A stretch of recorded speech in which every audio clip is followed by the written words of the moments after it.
Hello, my name is Johannes Mann. I'm Director Industry Processes at Hexagon Manufacturing Intelligence, and we are here on the Hannover Trade Show 2023. As you all know, the automotive industry is in the middle of the transition from the old world and the old propulsion systems to the new electrified world, trying to keep up with the new regulations, the customer demands, and of course the propulsion systems.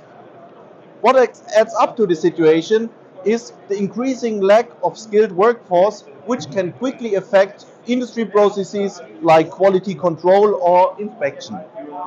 Our customers continuously seek for new solutions to keep up with the situation, and one of those solutions you can see right behind me is our newly released product, the PRESTO cell.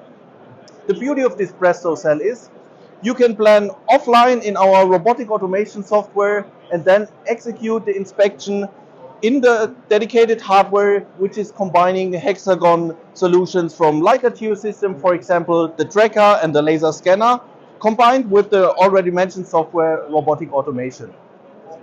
So at the end, Hexagon empowers the makers to use their skilled workforce to embed their processes and to avoid problems in production even before they appear. So if you're interested in such a solution, feel free to get in touch with me or any Hexagon colleague, or just visit us in this week on the trade show in Hannover.